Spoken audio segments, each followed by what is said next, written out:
Voting percentage लगातार हम साझा कर रहे हैं। इलेक्शन कमीशन के प्रयासों के बाद भी यहां वोटिंग परसेंटेज नहीं बढ़ रहा है। अभी हमने आपसे 3 बजे तक का जो वोटिंग परसेंटेज साझा किया था, उसको देखते हुए भी यही लग रहा है कि जागरूकता जो फैलाने की कोशिश की गई थी, शायद वो काम नहीं कर पाई है।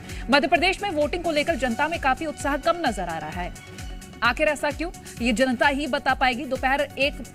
दोपहर तक पिछले साल के मुकाबले मतदान काफी कम रहा है। 4% ये मतदान कम हुआ है। अनुपम राजन की ओर से ये पुष्टि भी कर दी गई है। शाम तक वोटिंग परसेंटेज बढ़ने की उम्मीद की जा रही है, लेकिन ये बढ़ेगा या नहीं ये देखना बाकी है, क्योंकि पहले फेज का जो वोटिंग हुआ था वो भी कम रहा था और अभी तक जो 3 बजे तक का वोटिंग प्रतिशत आया उसके अनुसार साफ नजर आया है कि वोटिंग परसेंटेज नहीं बढ़ा है। मुख्य निर्वाचन पदाधिकारी अनुपम राजन साहब हमारे साथ मौजूद हैं। सीधा बातचीत करते हैं। सर, अभी तक जो वोटिंग परसेंटेज है उसके हिसाब से आपको क्या लग रहा है कि जो पिछली बार वोटिंग था उससे अभी कम वोटिंग हुआ है? हाँ, जो 2019 में 1 बजे तक वोटिंग थी उससे कम हुई है। 2019 में इस समय तक 42.86% वोटिंग हुई थी और अभी 38.96 है। लगभग 4% वोटिंग कम हुई है, लेकिन उम्मीद है कि अब आने वाले समय में शाम तक वोटिंग परसेंटेज में सुधार होगा। पिछली बार टोटल वोटिंग 67% हुई थी इस फेज में 6 संसदीय क्षेत्रों के लिए। उम्मीद है कि उतना या उससे ज़्यादा वोटिंग होगी। पहले फेज में वोटिंग परसेंटेज कम रहा और अब तक का जो रुझान है अभी भी वोटिंग परसेंटेज पहले के मुकाबले कम है। इसके पीछे की बड़ी वजह आप क्या मान रहे हैं?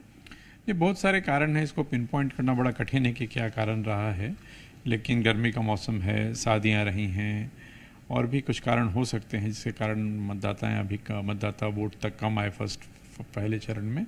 अभी सेकंड फेज में समय बचा हुआ है, तो उम्मीद है कि मतदाता अब इसके बाद 1 बजे के बाद, खास करके महिला मतदाता नॉर्मली फर्स्ट सेकंड हाफ में अच्छी वोटिंग करते हैं, तो हम लोग उम्मीद रख रहे हैं कि इस बार सेकंड फेज में वोटिंग अच्छी होगी। जो हम अखबारों में और टीवी पे देख रहे हैं, उन्होंने भी आग्रह किया है मतदाताओं से कि वो बाहर आएँ और वोट करें।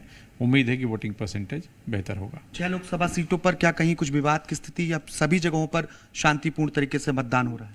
ये मतदान बिल्कुल शांतिपूर्ण हो रहा है। सभी 12,828 मतदान केंद्रों पे मतदान शांतिपूर्वक आज सुबह से चल रहा है। कहीं भी कोई अप्रिय घटना की या कोई अप्रिय स्थिति की खबर नहीं है। तो इस सभी संसाधनों का, सभी प्रकार के उपाय का प्रयोग करते हुए ये सुनिश्चित करते हैं कि मतदान जो है शांतिपूर्वक संपन्न हो। मतदान शांतिपूर्वक संपन्न हो, ये पूरी कोशिश रहती है। और अभी तक का जो मतदान प्रतिशत है, हालांकि पिछली बार से कम है, लेकिन आयोग को ये उम्मीद है कि शाम तक, यानी कि वोटिंग खत्म होने के पहले तक या वोटिंग खत्म होने के बाद तक वोटिंग परसेंटेज पहले से बेहतर हो सकता है। अलग अलग कोशिश मतदाताओं को जागरूक करने के लिए किया गया है। बीएलओ के माध्यम से जो मतदाता पर्चियां हैं वो घर घर तक पहुंचाई गई हैं और मतदाताओं को बूथ तक पहुंचने के लिए प्रेरित करने की कोशिश की गई है। कैमरामैन अतुल जैन के साथ आकाश द्विवेदी, जी मीडिया, भोपाल।